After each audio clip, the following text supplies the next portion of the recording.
नमः समय साराय स्वानुभूत्या चकास्ते चित्स्वभावाय भावाय सर्वभावान्तरक्षिदे वन्दितु सौवसिद्धे ध्रुवमचलमणोवमं गदिं पत्ते वोक्षामि समय पाहुड मृण्मोऽसुध केवली भड़िदम्। समय सारजी ग्रंथाधिराज और कर्ता कर्म अधिकार पर अपनी चर्चा शुरू हुई थी। इसमें चर्चा आ रही है कि जीव अजीव अधिकार में जिन भावों को अजीब कहा था, अब उन्हीं भावों में जीव को अनादि से कर्ता कर्म की भ्रांति है, कर्ता कर्म की अज्ञानता है, उसको मिटाने की बात चल रही है कि जीव उन सभी भावों का, वर्णादि और रागादि भावों का कर्ता नहीं है, ये वाली बात चल रही है। अब यहाँ पे कहा मंगलाचरण में कहा कि इस जीव की अनादि से ऐसी मान्यता है कि मैं चैतन्य स्वरूपी आत्मा तो एक कर्ता और ये क्रोध आदि मेरे भाव हैं, तो मैं चैतन्य स्वरूपी मात्र ज्ञाता हूँ कि करता हूँ। तो इसकी और स्पष्ट खुलासा करने के लिए अमृतचंद आचार्य देव न्याय पूर्वक बात करते हैं। तो अपनी गाथा 69 70 गाथा पर अपनी चर्चा चल रही थी, जिसमें टीका में कहा, बहुत अच्छी बात आई थी कि आत्मा जिसके साथ ज्ञान का तादात्म्य संबंध है ना, और उन दोनों में भेद नहीं, आत्मा और ज्ञान में भेद नहीं, परंतु आत्मा और क्रोध में भेद है। आत्मा और ज्ञान में कोई भेद नहीं, परंतु आत्मा और क्रोध में भेद है ना। और जब तक इस भेद को जीव नहीं जानता तब तक अज्ञानी रहता। ये गाथा का अर्थ था कि जब तक आत्मा और आश्रव इनके अंतर को नहीं जानता, इनमें भेद नहीं जानता, तब तक ये अज्ञानी रहता। तो टीका में कह रहे हैं कि यह आत्मा जिसके तादात्म्य संबंध है, ऐसे आत्मा और ज्ञान में विशेष न होने से, उन दोनों में कोई अंतर या भेद नहीं है। जहाँ जहाँ आत्मा वहाँ वहाँ ज्ञान, जहाँ जहाँ ज्ञान वहाँ वहाँ आत्मा, दोनों तरफ से व्याप्ति बैठती है ना। उनके भेद को न देखता हुआ निशंकतया मैं आत्मा हूँ, उसमें कोई शंका नहीं। ये आत्मा की स्वभावभूत क्रिया है। जानना आत्मा की स्वभावभूत क्रिया होने से उसका निषेध नहीं किया जाता। इसलिए जानता है, जानने रूप से परिणमित होता है। समय की परिभाषा आई थी, जो एक रूप रहते हुए मात्र जानते हुए परिणमन करता है, वो समय है ना। और अब समय में भी सार, जो गुण भेद पर्याय भेद से रहित है, वो समय सार त्रिकाली ध्रुव महामहिम वस्तु है ना। और पूरे अजीब की छुट्टी तो समय में ही हो गई।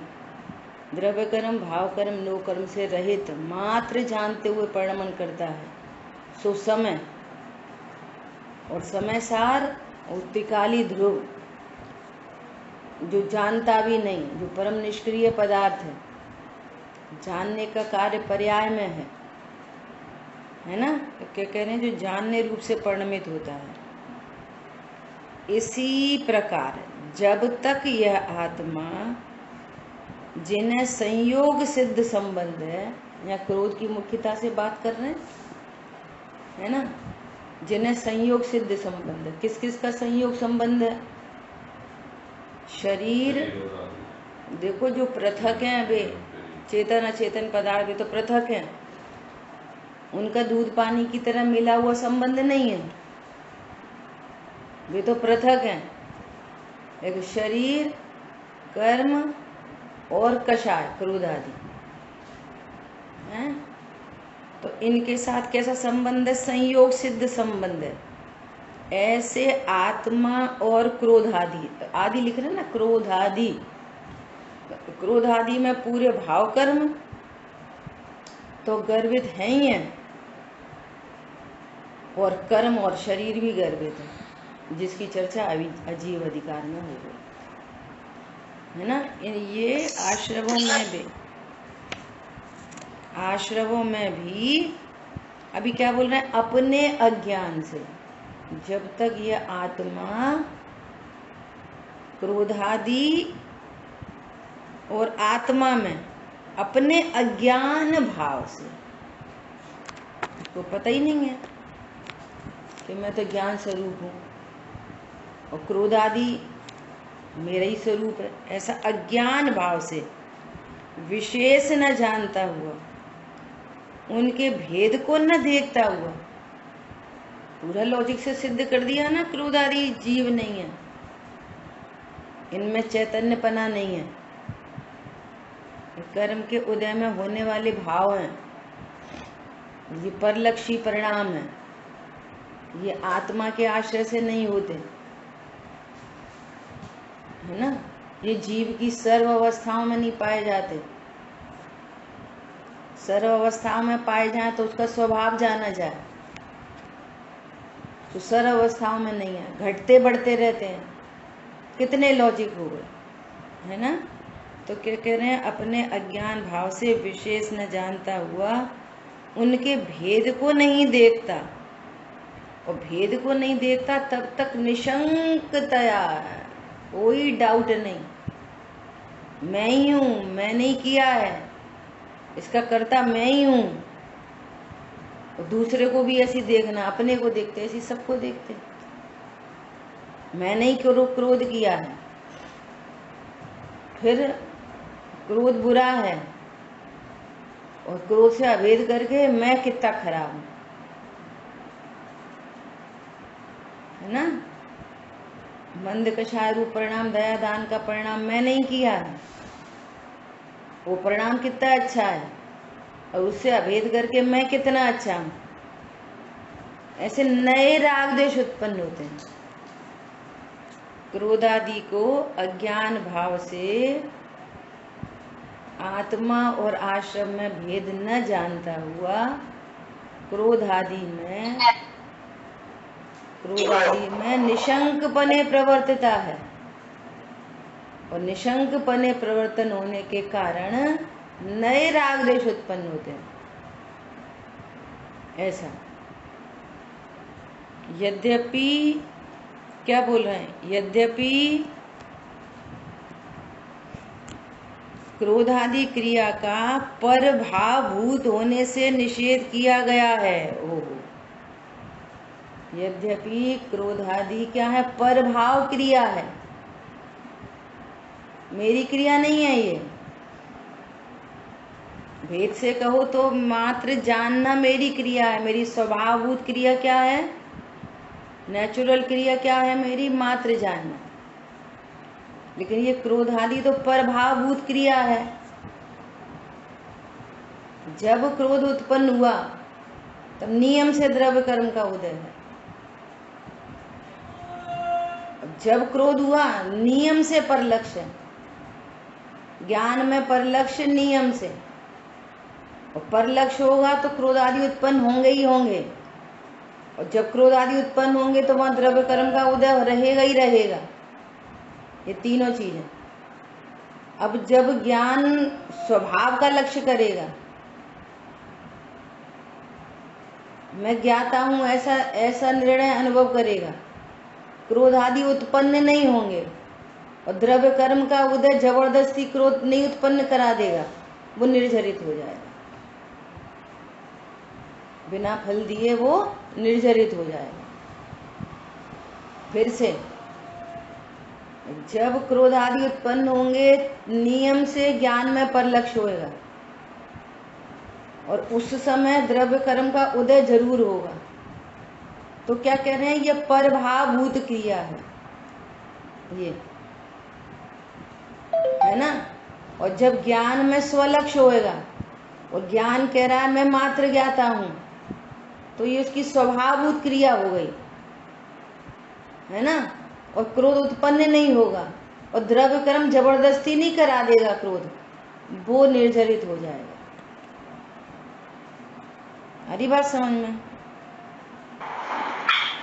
तथापि इस लाइन का यद्यपि क्रोध आदि क्रिया का परभावभूत होने से निषेध किया गया है।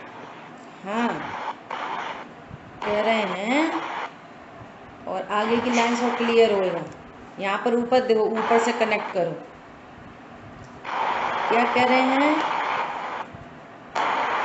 4th लाइन में पढ़ो, ज्ञान क्रिया का स्वभावभूत होने से, 4th लाइन, टीका की 4th लाइन, ज्ञान क्रिया का स्वभावभूत होने से निषेध नहीं किया गया है। अब इधर पढ़ो, क्रोधादि क्रिया का परभावभूत होने से निषेध किया गया है। जानना तुम्हारा स्वभाव है, स्वभावभूत क्रिया है, उसका निषेध नहीं है, लेकिन क्रोधादि परभावभूत क्रिया होने से उसका निषेध किया गया। तथापि उस स्वभावभूत होने का उसे अध्यास होने से, समझ आ रही बात। जानना जीव की स्वभावभूत क्रिया है तो उसका निषेध नहीं है। हाँ, तुम जानने वाले हो, परंतु क्रोध आदि जीव की स्वभावभूत क्रिया नहीं है, परभावभूत क्रिया है। और परभावभूत क्रिया क्यों है, उसके 3 बात बता दिए। ज्ञान में पर लक्ष्य है, स्वभाव के लक्ष्य से नहीं होती, पर लक्ष्य है, और द्रव्य कर्म का उदय है, तो ये परभावभूत क्रिया हो गई। और ज्ञान स्वभाव का लक्ष्य करे और अपने को मात्र ज्ञाता जाने तो क्रोध आदि उत्पन्न नहीं होंगे, द्रव्य कर्म जबरदस्ती क्रोध कराएगा नहीं। समझ में आ रही है। ऐसा स्वभावभूत होने से, परंतु तथापि उस स्वभावभूत होने का उसे अध्यास होने से, है तो वो परभावभूत क्रिया क्रोध आदि, परंतु वो इसको अध्यास क्या हो रखा है, अज्ञान क्या हो रहा है, इसको प्रैक्टिस क्या हो रखी है कि ये क्रोध आदि मेरा स्वभाव है। अनादिकाल से ऐसा अध्यास चला आ रहा है, अज्ञानता चली आ रही है, भ्रम चला आ रहा है, क्या कि ये मेरा स्वभाव है। पॉइंट समझ में आ गया। है परभावभूत क्रिया, स्वभावभूत क्रिया जानना है, परंतु क्रोध आदि को स्वभावभूत क्रिया समझ रहा है, सो इसका निषेध है, ये तुम्हारा स्वभाव नहीं है। और देखो गजब की बात क्या है कि ओरिजिन टाइम फैक्टर एक ही है, उसी समय ज्ञान उत्पन्न हुआ, उसी समय क्रोध उत्पन्न हुआ, तो उसको भ्रम हो गया, वो क्रोध ज्ञान में झलका। तो क्या भ्रम हो गया, अरे मैं मात्र जानने वाला हूं, ऐसा नहीं जाना, ऐसा जाना मैं ही क्रोध हूं, ये क्रोध मैंने ही तो किया है, मैंने मात्र जाना है, ऐसा नहीं जाना, अपनी स्वभावभूत क्रिया को नहीं जाना, क्या जाना, परभावभूत क्रिया को, ये मैं हूं ऐसा जाना। शांतनु क्लियर हुआ। ओके। एक्सप्लेनेशन आए तो फिर उसका रेस्पॉन्स देना चाहिए। बोलो अजय भैया, क्या पूछ रहे?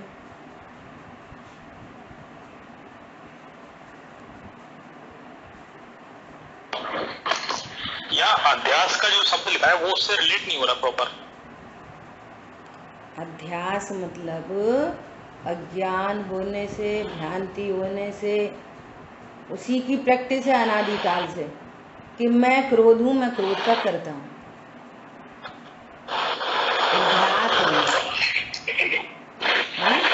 ऐसा अनादिकाल से ऐसा अज्ञान चला आ रहा है।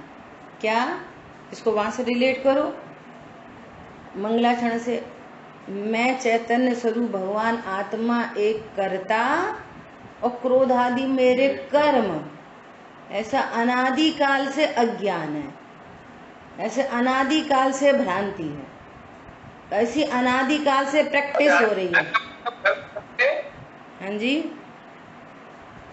क्या होता है? भ्रम।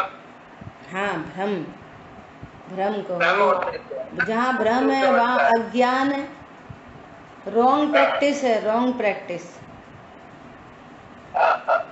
अध्यास मतलब समझ लो अपन अपनी भाषा में रॉन्ग प्रैक्टिस है, अध्यास, ऐसा है ना? हाँ जी, कल की एक बात पूछने कल आया था क्रोध और मेरे बीच में 3 वजन की दीवार है ना? तो वो जरा सा क्लियर नहीं हो पाया, ये मैं लिख नहीं पाया। 3 वजन की दीवार है, मतलब कहने का मतलब ये है, हमारा एरिया है, जल का भी अपना एरिया है। हाँ, कहने का मतलब ये है कि आगम में 2 द्रव्यों के बीच भिन्नता होती है, उसको अत्यंता भाव कहते हैं, अत्यंता भाव। ठीक है। और जब तक 2 द्रव्यों के बीच में अत्यंता भाव नहीं समझ में आएगा, तब तक ये द्रव्य के अंदर अंदर अध्यात्म में जो भिन्नता है वो वाली बात ख्याल में नहीं आएगी। कल शाम को अपनी चर्चा चल रही थी ना कि मूर्ति बनानी है तो सबसे पहले मोटे मोटे पत्थर हटाओ। वो मूर्तिकार सीधे फेस को करके सीधे आंख नाक कान की शेपिंग नहीं करता, सबसे पहले भारी स्ट्रक्चर को डिजाइन करता है। सबसे पहले तो मोटे मोटे पत्थर हटा देता है सबसे पहले, उसके बाद वो जो शेप आ गई अब उसमें पूरी नक्काशी चलती है। अब उंगली बनाएगा, पैर बनाएगा, नाखून बनाएगा, आँख का नाक बनाएगा, अब ये अंदर अंदर। ऐसे ही 2 द्रव्यों के बीच में अत्यंता भाव है, इस बात को निर्णय में लेना चाहिए। अनादि के अभ्यास से बार बार यही लगेगा, इनने खराब किया, इनने अच्छा किया, ये अच्छा ये बुरा। मेरी पर्याय जो राग की पर्याय उत्पन्न हुई ना, मुझे गुड फीलिंग आ रही है, वो रसगुल्ला से आ रही है। कितनी बढ़िया आइसक्रीम भैया, आइसक्रीम और तेरे बीच में तो वज्र की दीवार है। तुम्हारी पर्याय में जो गुड फीलिंग है वो आइसक्रीम कैसे उत्पन्न कराएगी? हरी बात समझ में? तो पर द्रव्यों से भिन्नता। अरे वो तो ऐसा बोल दिया, मुझे तुम्हें क्रोध क्यों आया कि उनने ऐसा बोला? तो कह रहे वो अन्य ने जो कुछ बोला उससे तुम्हारी पर्याय में क्रोध कैसे उत्पन्न होएगा? आपकी पर्याय में क्रोध कोई दूसरा कैसे उत्पन्न करा देगा? अनंत पर पदार्थों से राग द्वेष चल रहा है, अनंत पर, बिल्कुल भिन्न पर पदार्थों से। ये अच्छे ये बुरे, तो पहले तो उनकी छटनी। तो 2 द्रव्यों के बीच में अत्यंता भाव। अब अत्यंता भाव की वो क्लास में पेपर आया, अत्यंता भाव की परिभाषा लिखी है, तो हमने लिख दी, तो हमें नंबर आ गए। यहाँ अत्यंता भाव वो अभी लगे, क्रोध उत्पन्न भी हो जाए, मान उत्पन्न हो जाए, आइसक्रीम खाने से अच्छा लगे, लेकिन वो ज्ञान क्या बोल रहा है? अरे 2 द्रव्यों के बीच में तो अत्यंता भाव है। कौन समझ में आ रहा है?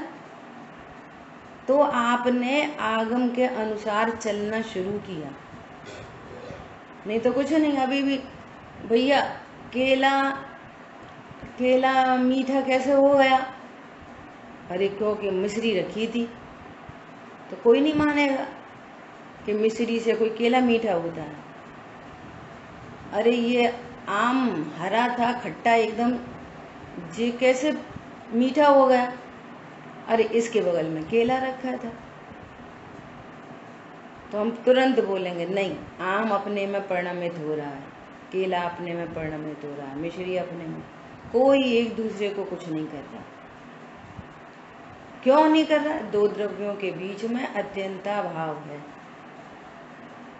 ठीक है, फिर बार बार लगेगा, अनादि के अध्यास से बार बार लगेगा ऐसा बार बार।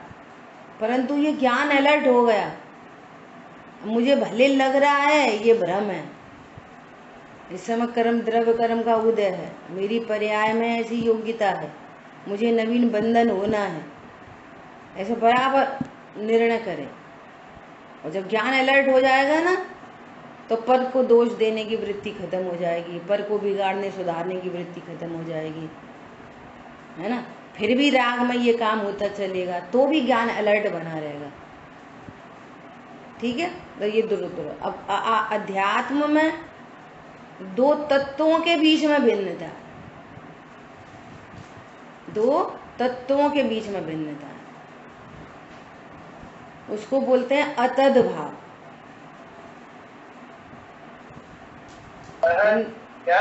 अतद भाव पंडित, अतद भाव पंडित साहब ने लिखा है।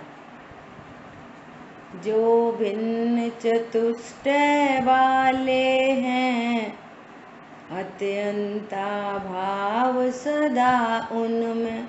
भिन्न चतुष्ट वाले, ये द्रव्य क्षेत्र काल भावमयी, दूसरा द्रव्य क्षेत्र काल भावमयी, ये भिन्न चतुष्ट है। शरीर कर्म ये भिन्न चतुष्ट वाले हैं, इनसे तो मेरा अत्यंत भाव है। गुण पर्यय में अन्यत्व, अरे प्रदेश भेद नहीं है जिनमें। परंतु जिनमें प्रदेश, ये तो इसका स्वक्षेत्र अलग और इसका स्वक्षेत्र अलग, दूध का स्वक्षेत्र अलग, पानी का स्वक्षेत्र अलग। भले आकाश के एक क्षेत्र पे हैं, परंतु दोनों में अत्यंता भाव है। लेकिन दूध की सफेदी, दूध की मिठास, है ना, दूध की चिकनाई, इन सब में प्रदेश भेद नहीं है, परंतु तो भी वे न्यारे न्यारे हैं। नहीं होए तो फिर कैसे बोलेंगे? अनंत गुण कैसे बोलेंगे? अनंत पर्याय कैसे कहेंगे? फिर वो अनंतता नहीं रहेगी उनकी। ऐसी विकार और स्वभाव में अतद भाव है। ज्ञान गुण श्रद्धा गुण रूप नहीं होता, श्रद्धा गुण चारित्र गुण रूप नहीं होता। इनकी पर्याय भी, ज्ञान की पर्याय ज्ञान की पर्याय, श्रद्धा की श्रद्धा की, चारित्र की चारित्र की, इन सब में आपस में अतद भाव है। और अतद भाव नहीं हो तो फिर ज्ञान और श्रद्धा एक ही हो जाए तो फिर दो नाम कैसे देंगे? अगुरु लघुत्व गुण की परिभाषा लगा दो। द्रव्य से कभी द्रव्यांतर नहीं होता, गुण बिखर कर अलग अलग नहीं हो जाते, एक गुण दूसरे गुण रूप नहीं होता, एक पर्याय दूसरे पर्याय रूप नहीं होती, द्रव्य गुण नहीं बन जाता, गुण द्रव्य नहीं बन जाता, पर्याय गुण नहीं बन जाता, गुण पर्याय नहीं बन जाता। ये सब न्यारे न्यारे। तो इनमें कह रहे हैं अतद भाव। समझ आई बात? इसके आगे की क्या लाइन है? प्रदेश भेद नहीं है जिनमें। याद आ रही है किसी को? मंजू बहन जी। जो भिन्न चतुष्ट वाले हैं, अत्यंता भाव सदा इनमें, गुण पर्यय में अन्यत्व, अरे प्रदेश भेद नहीं है जिनमें। इस संबंधी विपरीत मान्यता है।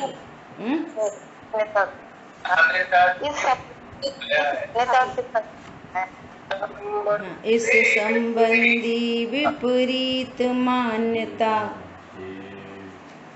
ये संसार, ऐसा कुछ है, याद नहीं आ रहा।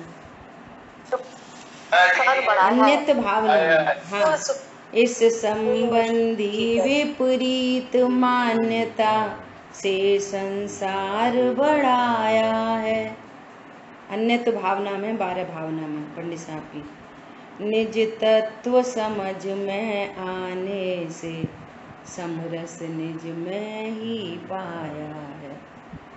ठीक है, अपनी ऑथेंटिक हो गई बात ये वाली इधर से। तो 2 द्रव्यों में क्या है, अत्यंत भाव, और 2 तत्वों में जो अंदर ही अंदर है उनमें अतद्भाव। तो स्वभाव और विभाव में क्या है, जानना स्वभावभूत क्रिया है और क्रोध आदि परभावभूत क्रिया है। तो इन दोनों के बीच में क्या है, अतद्भाव। यह अतद मतलब यह वह नहीं, अतद भाव, तद मतलब वह, और नहीं है वह, यह भाव अतद भाव। त्रिकाली ध्रुव भगवान आत्मा स्वभाव और क्रोध आदि विभाव, और इन दोनों में अत्यंता भाव है। ये अध्यात्म का अत्यंता भाव है। अतद भाव इक्वल टू अध्यात्म का अत्यंता भाव। अत्यंत भाव है दोनों में, ज्ञान में क्रोध में। समझ आ रही बात? वो झरना जहां से स्टार्ट हुआ है ना, स्टार्टिंग पॉइंट पे उधर ही एक लाइट बीम लगी है। सो वो पानी कैसा लग रहा है, हरा नीला पीला गुलाबी, परंतु उस लाइट में और पानी में जमीन आसमान का अंतर है। अब दिख रहे हैं ऐसे, परंतु है तो नहीं। देखो, आप साइंस से भी देखो, आप जब पानी को लेने चलोगे ना, वो आ रही है एकदम नीली कलर की मोटी पानी की धार, नीले रंग की पानी की धार, गुलाबी रंग की पानी की धार। आप लेने चलोगे ना, ऐसे बिल्कुल दिख रही है नीली, और हाथ में क्या आएगा, हाथ में क्या आएगा बोलो, हाथ में ले लो ऐसे, तो कितना कैसे कलर का पानी आएगा, अरे बोलो, कैसा पानी आएगा, नीला के गुलाबी? पानी का कलर है वो तो आएगा, वही आएगा, ट्रांसपेरेंट, पानी का एकदम ट्रांसपेरेंट आएगा, नेचुरल। ऐसे ही जब ज्ञान को देखने चलोगे तो ज्ञान में क्या है, शरीर है, कर्म तो अत्यंत भाव है भैया। क्रोध में अध्यात्म का अत्यंत भाव है, इक्वल टू अतद्भाव। अतद्भाव है दोनों के बीच में, जमीन आसमान का अंतर है। ये स्वभावभूत क्रिया है, ये परभावभूत क्रिया है। ऐसा इन दोनों में अतद्भाव होने पर भी अनादि से अध्यास है, क्या, मैं क्रोध का करता हूं। ठीक है, तथापि एक प्रश्न, हेलो, एक प्रश्न। अभी आत्मा ये कहते हैं कि आरंभ में 2 द्रव्यों में धन्यता, एक पुद्गल की धन्यता है ना, और 2 तत्व, और में अध्यात्म में 2 तत्वों के बीच में धन्यता होता है। तो यहाँ 2 तत्वों से क्या तात्पर्य समझे? जीव तत्व, अजीव तत्व, आश्रव तत्व, बंध तत्व, संवर तत्व, निर्जरा तत्व, मोक्ष तत्व। अच्छा, पुण्य तत्व, पाप तत्व। जीव तत्व न्यारा है, अजीव तत्व न्यारा है, जीव तत्व न्यारा है, आश्रव तत्व न्यारा है। जड़ चेतन की सपणति प्रभु अपने अपने में होती है। ये आगम का अत्यंत भाव हो गया। अब जड़ वो क्रोध और आत्मा की परिणति अपने अपने में होती है। जैसे जड़ चेतन की परिणति अपने अपने में होती है ना, ऐसी आश्रव और चेतन की परिणति अपने अपने में होती है, एक दूसरे से थोड़ी होती है। ऐसा, ठीक है। देखो, ये बहुत बड़ा महान कार्य है, उत्तरोत्तर बहुत दुर्लभ है। पहले तो कितने लोग सुनने ही नहीं आते। पहले तो जैन कुल मिलना ही मुश्किल है। जैन कुल मिल जाए तो स्वाध्याय में आना बहुत मुश्किल है। स्वाध्याय में आ जाए तो समझ में आना मुश्किल है। समझ में आ जाए तो उसका विचार करना मुश्किल है। समझ लिया, बंद, खत्म। जावाणी के ज्ञान से समझना मुश्किल है, उस पर विचार मुश्किल है, और विचार करके एक निर्णय बन जाए, डिसीजन मेकिंग, उत्तरोत्तर दुर्लभ है। करोड़ सौ करोड़ सुनते हैं तब एक आध को निर्णय होता है, इतना दुर्लभ है। जैसे अन्य में होता है ना, बहुत सारे लोग एग्जाम देने बैठते हैं तब कोई एक सीए बनता है। ऐसा टनों मिट्टी प्रोसेस होती है, टनों के टनों, तब एक कैरेट हीरा निकलता है। बोलो कहाँ टन और कहाँ एक कैरेट, इतना बड़ा रेशो है। फिर उसका निर्णय करके ज्ञान निश्चिंत हो, निर्भर हो। ये निश्चिंतता, निर्भरता कर्म रेखा काटती है। सुन के बंद कर दो, अभी भी यही लग रहा है परद्रव्य मेरे हैं, मैं इनका करता हूँ। अभी तो परद्रव्यों में ही लग रहा है करता हूँ, ये मेरे सुख के कारण है, ये मेरे दुख के कारण है। यहाँ तो ये कह रहे हैं भले लग रहे हैं भले, लेकिन ज्ञान अलर्ट है। ज्ञान उस मिथ्यात्व पर प्रहर करे, अरे ये तो मिथ्यात्व की भाषा है, ये मिथ्यात्व बोल रहा है। नहीं, मैं ज्ञान हूँ। भले ही मेरी पर्याय में दुख उत्पन्न हो रहा है, ये पर के कारण नहीं, ये पर्याय की योग्यता है। ये योग्यता पर में से नहीं आती। दो द्रव्यों में भेद ज्ञान करके एकदम तैयारी करे, बिल्कुल। यहाँ पे ढाल, इधर ढाल लगा है और हाथ में हथियार। हथियार क्या चीज है? ज्ञान। और ढाल क्या है? आगम। आगम की ढाल लगा है और ज्ञान को रेडी करे, चलाए, और शांति के काल में तत्व निर्णय करे। जब आप युद्ध के मैदान में पहुंच गए फिर नहीं होता अभ्यास। पूर्व में शांति के काल में आयुधशाला में ये काम सीखा जाता है। ऐसा फिर तत्व निर्णय पूर्वक स्वानुभव दुर्लभ है। फिर उस स्वानुभव को भवांतर में ले जाना, ये है बोधि और समाधि। भवांतर में ले जाना, ये उत्तरोत्तर दुर्लभ से दुर्लभ है। इसमें क्या सरल, इसमें तो सरल काम है। इसमें क्या है? हमने घर बनाया, हमने दुकान बनाया, हमने बच्चे पाले, हम शरीर को मेंटेन करते हैं और हम ऐसा कर, इसमें कौन बड़ी बात है? तो मक्खी मच्छर हाथी घोड़ा सब कर रहे हैं यही काम, कौन बड़ी बात है? तुम्हें जैन कुल मिलके क्या लाभ हुआ, ये बताओ। जैन कुल मिलके क्या लाभ हुआ? वो हाथी घोड़ा भी यही बोल रहे हैं, ये मेरी हथनी है, इसको मैं भोग सकता हूँ, इससे मुझे आनंद आता है ना। उसके बच्चे हो गए, हथनी कह रही है ये मेरे बच्चे हैं, वो उसकी केयर करती है, उसको घास ला के खिलाती है। चिड़िया भी ऐसी कर रही है, दाना कहाँ उड़ उड़ के चिड़िया दाना लाएगी, बच्चों को खिलाएगी, घोंसला बनाएगी, सब करेगी। बोलो। और एक जैन का भावांतर में जाने से मतलब क्या है? भावांतर में जाने से मतलब, भावांतर में जाने से मतलब कि इस भव को छोड़ा, अब ये छूटेगी, मनुष्य भव तो छूटेगा ही। अब दूसरे भव में गया तो वो अपने निर्णय को, अनुभव को साथ में लेके चला गया, रत्नत्रय साथ में लेके चला गया। तो अब रत्नत्रय साथ में रहेंगे तो वहाँ पे भी आनंद में रहेगा, कि चाहे कहीं चला जाए। बराबर, ऐसा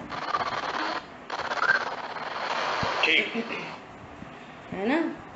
तो ये सोचना चाहिए क्या, कि हमको मन मिला, मन इंद्री मिली, संगी पंचेंद्री पना मिला, और सबसे बढ़िया सोना और सोने पे सुहागा जैन कुल मिल गए। विचार करो। तो अब हमारी सोच में और मक्खी मच्छर की सोच में तो फर्क होना चाहिए ना। ऐसा बुद्धि पूर्वक पूरी समय शक्ति इधर ही लगे एकदम। जो कुछ भी हो रहा है चल रहा है, देखो ज्ञाता दृष्टा हो रहा है, देखो हो रहा है, मैं तो ज्ञाता दृष्टा, मेरे में कुछ नहीं हो रहा। अग्नि जल रही है, आंख में क्या हो रहा है? कुछ नहीं हो रहा, आंख गर्म नहीं हो रही, आंख नहीं जल रही। अग्नि को देखने से आंख नहीं जलती। ऐसे ही यहाँ विकारी भावों को देखने से ज्ञान नहीं विकारी होता। दोनों के बीच में अतद भाव है। ये स्वभावभूत क्रिया है, वो प्रभावभूत क्रिया है। ऐसा होने पर भी उसे अध्यास होने से अगेन क्रोध रूप परिणमित होता है, राग रूप परिणमित होता है, मोह रूप परिणमित होता है। क्या यहाँ पे कितनी चीजें हैं? यहाँ पर त्रिकाली ध्रुव भगवान आत्मा, जानना स्वभाव है ना, और यहीं पर कषाय परिणाम, और यहीं पर कषाय के अकॉर्डिंगली वो बंधे हुए कर्म, और नाम कर्म के अकॉर्डिंगली शरीर, मक्खी मच्छर हाथी घोड़ा नार की देव। ये 5 चीजें हैं सबके पास, सब देव नार की सबके पास है ना। अब वो ज्ञान यहाँ तत्व निर्णय से जाने कि मैं त्रिकाली ध्रुव हूं, और जानना मेरी स्वभावभूत क्रिया है। क्रोध आदि मेरी स्वभावभूत क्रिया नहीं है, और ये तो प्रगट ही है, ये तो भिन्न द्रव्य है। इन कर्म और शरीर में तो अत्यंता भाव है ऐसा। परंतु ऐसा नहीं जानकर ये जो भी ज्ञान का विषय बन रहे हैं, शरीर ज्ञान का विषय बने, मैं करता हूं। कर्म तो दिखते नहीं, लेकिन तो भी सब किसी को कर्म नहीं दिखते, सब बोलते हैं अरे भैया हमारा बड़ा पाप का होता, अब अपन नहीं कर्म बांधे। सब बोलते हैं, अन्यमति भी, सबको विश्वास है कर्म नाम की कोई चीज होती है। दिखते नहीं है लेकिन सबको विश्वास है, हिंदू मुस्लिम सिख ईसाई। ये घर में बाइयां आती हैं, जी ऐसी ऐसी बातें करती हैं, अब कह रही कल परसों सही बात है, दूसरे को ऐसे देखो तो अपनी आत्मा ही दुखी होती है, ऐसे बोल रही, आत्मा ही दुखी होती है। बोलो, ये तो दूसरे ही लोग बोल रहे हैं जिन्हें कुछ आता ही पता नहीं। अब भैया अपने ही कर्म के होते हैं, सो अपन को ही भोगने पड़ेंगे, ऐसे बोल रही। और उन्हें देखेंगे तो अपनी आत्मा दुखी होएगी। ऐसा लग रहा है कि कितनी बड़ी वेद विज्ञानी है। अपन नहीं जो कर्म बांधे सो अपन कोई वो हंस के भोगो भाभी, चाहे रो के भोगो, भोगने तो पड़ेंगे, ऐसे बोल रहे। पर समझ में आया? है मेरी स्वभावभूत क्रिया जानना, और जानने में जिस देह झलकी, जानने में जो कषाय झलकी, तो ये अगेन क्या अज्ञानता क्या उत्पन्न हो रही है? मैं क्रोध आदि का जो प्रभावभूत क्रिया है इसका मैं करता हूँ, है ना। तो फिर इसका करता हूँ होने से फिर वेरी न्यू क्या उत्पन्न हुआ? हर नई पर्याय में क्या उत्पन्न हुआ? अज्ञान। ये राइट नॉलेज है कि मैं क्रोध का करता हूँ? बोलो, मैं क्रोध का करता हूँ, ये राइट नॉलेज है? अरे बोलो। राइट नॉलेज, रॉन्ग नॉलेज है ना। ये राइट बिलीव है? राइट बिलीव नहीं है। तो फिर क्या बोल रहे हैं? मोह उत्पन्न होता है। क्या होता है? मोह रूप परिणमित होता है, मोह रूप परिणमित हो गया। ये क्रोध मेरा है ऐसा जानकर मोह रूप परिणमित हो गया। परिणमन तो हर समय हुआ ज्ञान श्रद्धा चारित्र का। सही नहीं जानेगा तो गलत जानेगा, और गलत का विश्वास होएगा, और गलत विश्वास होने पर, रॉन्ग बिलीव होने पर वहीं पर राग द्वेष उत्पन्न हो जाएंगे। फिर क्रोध से राग और क्रोध से द्वेष। शरीर की कोई क्रिया जानने में आई, शरीर की क्रिया से, किसी क्रिया से राग, किसी क्रिया से द्वेष। कर्म दिखाई नहीं देते तो भी पाप के उदय से द्वेष, पुण्य के उदय से राग, क्रोध के उदय से द्वेष, और कोई दया आदि का परिणाम उत्पन्न हो जाए तो उससे राग। ये नवीन अज्ञान मोह देश उत्पन्न हो गए, नवीन कर्म का बंधन हो गया। ये चल रहा है, समझ में आ रही है? जबकि है क्या चीज है कि इस स्वभावभूत क्रिया में और क्रोधादि रूप क्रिया में, इनमें तो अत्यंत भाव है, और इसमें तो स्वभाव और विभाव की कितनी बड़ी भिन्नता है। अब ऐसे ही समझ लो कि ये तो आम है और ये दूसरे फल हैं, केला, संतरा आदि आदि। लेकिन आम में भी, आम में और उसके छिलका में जमीन आसमान का अंतर है। आम में और उसकी गुठली में जमीन आसमान का अंतर है। सरल एग्जाम्पल चल रहा, आपने लगा था।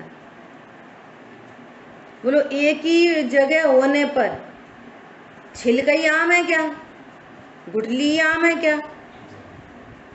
अरे इनमें दोनों में स्वभाव में ही भेद है।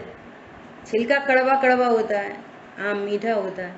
छिलका सॉफ्ट होता है, गुठली हार्ड होती है। उनके स्वरूप से देखो। कोई आपको बोले कि भाई साहब आम खिला रहे, तो गूदा गूदा अपने को रख ले और छिलका गुठली आपकी प्लेट में रख दे, क्या बोलोगे? उनने हमारा अपमान किया, हमारे को गुठली रख दी, हमको पशु हैं क्या? अरे वो तो कुछ अपमान नहीं है, यहाँ तुम स्वयं वो अपना अपमान कर रहे हो 24 घंटे। मैं हूँ ज्ञान स्वरूप और कह रहे मैं क्रोध का करता, मैं दया का करता, मैं मान का करता, निर्माण का करता, कर्म का करता, शरीर का करता, पत्नी बच्चों का करता। अरे मेरी वजह से पत्नी दुखी होएगी, मेरी वजह से पत्नी सुखी होएगी। ये तो तुमने अत्यंत भाव की दीवार में ही तुमने वो लीकेज कर रखी है, और तो छोड़ो। और ऐसा हो नहीं सकता कि उसकी भिन्नता जाने बिना आपको ज्ञान और क्रोध की भिन्नता भाषित हो जाएगी। ऐसा हो ही नहीं सकता, हो नहीं सकता ऐसा। तुम्हारी तो पहले उधर की दीवार टूटी पड़ी है, समझ में आ रही है बात? वहां पर द्रव्यों की भिन्नता भाषित हो तो फिर अपनी भिन्नता, अपने अंदर अंदर में अतत भाव की भिन्नता भाषित हो। आ रही बात ख्याल में? मैं तो असमान जाति द्रव्य पर्याय पुरुष हूं और क्रोध मेरा नहीं है, ऐसे नहीं बनती बात। पत्नी बच्चे मेरे ही हैं और दया का भाव मेरा नहीं है, ऐसे नहीं होती कहानी। उन सबसे भिन्नता होते हुए, अरे जो भिन्न द्रव्य उनकी तो बात ही कौन करे। यहाँ तो अंदर पर्यायों की बात चल रही है। आम खाना है आपको तो सेब, केला, मौसमी की कौन बात करे? यहाँ तो आम की बात चल रही है। बेटा छिलका मत खा लेना, गुठली मत खा लेना, गूदा गूदा खाओ। ऐसी आत्मा में भी भले विकार है, मौजूद है, अनादि से विकार मौजूद है, परंतु ये विकार तुम्हारा स्वभाव नहीं है, ज्ञान तुम्हारी स्वभावभूत क्रिया है। और सुन लो ध्यान से, सबसे पहले कर्ता कर्म की भ्रांति मिटती है। ये भ्रम मिटता है कि मैं इसका करता हूँ, मैं पत्नी बच्चों का करता हूँ, मैं शरीर का करता हूँ, मैं द्रव्य कर्म का करता हूँ, मैं क्रोध आदि का करता हूँ। ऐसी कर्तृत्व बुद्धि मिटती है पहले, फिर धीरे धीरे वे करने के विकल्प मिटते हैं। हमारी बात समझ में? मैं पर को बचा नहीं सकता। मैं पर को बचा सकता हूं कि नहीं बचा सकता? बोलो। मैं पर को बचा सकता हूँ, मार सकता हूँ पर को? नहीं बचा, न मार सकता, न मार सकता, न बचा सकता। सुनना ध्यान से। तो भी बचाने के विकल्प उत्पन्न होते हैं निचली भूमिका में। राग मौजूद है ना वहाँ। समझ में आ रही है बात? ये पता चल जाता है कि मैं पर का अकर्ता हूँ। शरीर की योग्यता अपनी है, मेरी योग्यता अपनी है, तो भी विकल्प उत्पन्न होते हैं। मेंटेन करने के विकल्प उत्पन्न होते हैं तो भी। अनाहारी स्वरूप है, मैं खा नहीं सकता। एक परमाणु मेरे द्रव्य गुण पर्याय में प्रवेश नहीं होता, सिंगल वलन परमाणु, तो भी खाने के विकल्प उत्पन्न होते हैं। मुनिराज को भी होते हैं। ये बात समझने की है। इसलिए मोक्ष मार्ग निर्णय से चल पड़ा। भले अभी विकल्प हैं, लेकिन निर्णय से अनंत अनंत विभाव उत्पन्न नहीं हो रहा, जो अनंत संसार में लेके जाता है। मुनिराज जानते हैं कि मैं अकर्ता हूं, और जो उनके संग में दूसरे शिष्य हैं उनको भी जानते ही अकर्ता हूं, लेकिन पूरे चरणान योग का विधि विधान है। वो भी आके बोलते हैं, गुरुवर आज ऐसा विकल्प आ गया, इतनी ईमानदारी से। और वो कहते हैं आज प्रायश्चित लो। क्यों? इस पर विकल्प के फल में विकल्प उत्पन्न हुआ, कर्म बंधन हुआ, अट्रैक्शन होता है वहां से। यहाँ विकल्प उत्पन्न हुआ, वहां पे बंध हुआ, और ये कर्म का बंधन तुम्हें तकलीफ देगा, इसलिए इसका प्रायश्चित करो। इससे ओपोजिट सुकर्म निर्जरित हो जाए, भविष्य में तुम्हें कोई तकलीफ नहीं भोगनी पड़े। साहब हम तो अकर्ता हैं, वो तो हमें आ गो अपने आप। हाँ सही बात है, तुम तो अकर्ता हो, मौज करो। समझ में आ रही है? पर्याय का व्यवस्थित ज्ञान होता है। अकर्ता होने पर भी विकल्प होते हैं, और ये सब समाधान की विधि सब चलती है। मुनिराज को पता नहीं है जो अकर्ता है, अपना नहीं पता कि हम अकर्ता हैं। क्या बोल रहे हैं? अकर्ता स्वरूप को जानकर ये अनंतानुबंधी विकल्प मिटते हैं, अप्रत्यख्यान मिटते हैं, प्रत्यख्यान मिटते हैं। जब तक पूरे विकल्प नहीं मिट जाते तब तक अकर्ता स्वभाव का लक्ष्य होता है, और जब उसका लक्ष्य नहीं होता, उपयोग पर सन्मुख होता है, तो विकल्प उत्पन्न होते हैं। तो मोक्ष मार्ग इस अकर्तृत्व से चल रहा है विकल्पों के बीच में। और यहाँ तो बड़ी बड़ी मिस्टेक हो जाए, बड़ी बड़ी, तो भी क्या कहेंगे, वो हम कहाँ, वो तो इन्न करी उन्न करी, इन्न करी उन्न करी उन्न। अब तो सुधार की कोई गुंजाइश ही खत्म हो गई। जब अपनी मिस्टेक ही स्वीकार नहीं हो रही, बड़ी बड़ी भूल, दो द्रव्यों की भिन्नता की भूल नहीं स्वीकार हो रही, तो पर सुधार की गुंजाइश किसको दी जाए? सुधार की गुंजाइश ही खत्म है पूरी की पूरी। और ये इतना सीरियस मैटर है अगर आपको अनंत काल के लिए सुखी होना है तो। समझ आई बात? वो सुख सदा ही त्याज्य रे पश्चात जिसके दुख है।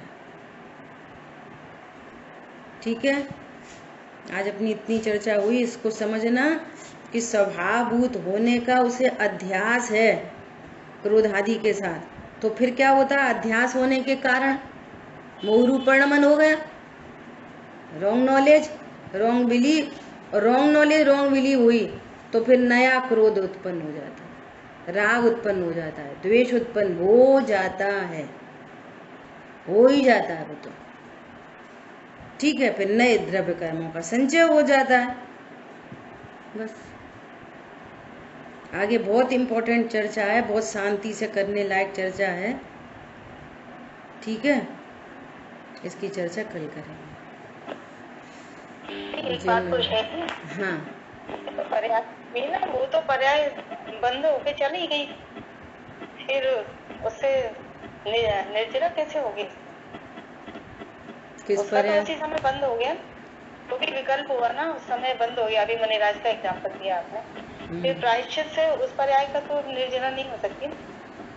हाँ, अच्छा प्रश्न है। देखो, किसी अपराध से बंद हो गया। राजा श्रेणिक को याद कर लो। राजा श्रेणिक ने मुनिराज के गले में सर्प डाला, बंद हो गया नरक का 7वां नरक, 33 सागर की आयु, वो घोर प्रतिकूल था। और जब अपनी गलती की स्वीकृति की, है ना, और स्वभाव को स्वीकार किया, तो निर्जरा हो गई कि नहीं हो गई? कर्मों की निर्जरा हो गई। अब वो कर्मोदय में ही नहीं आएगा तो फिर वैसे भाव ही नहीं होंगे। कौन समझ में आया? अब उस 7वें नरक की आयु कहाँ चल रह गई? पहले नरक की। कहाँ? सागरों सागरों सागरों की आयु। एक सागर मतलब कितनी आयु? और पहले नरक की आयु कितनी? हजारों की। कुछ हजार वर्ष रह गई, मेरे ख्याल से 10,000। वो मैं को डिजिट भूल जाती हूँ, कल बताएंगे। कहाँ? सागरों सागरों। वो एक इतना बड़ा गड्ढा खोदो, फिर उसमें बाल भरो, फिर 100 वर्ष बाद निकालो, उतना तो पल्य, फिर उद्धार पल्य, फिर उसका संख्यात गुना, फिर ऐसे तो सागर। कहाँ? सागरों की आयु। और गलती को स्वीकार करके 1000 गुणा 1000 कर दो।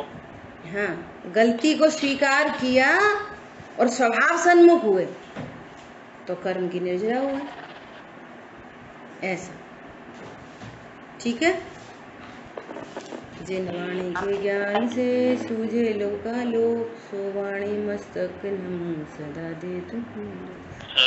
बोलिए द्वारशांगमयी जिनवाणी माता की जय। जय। जय जिनेन्द्र।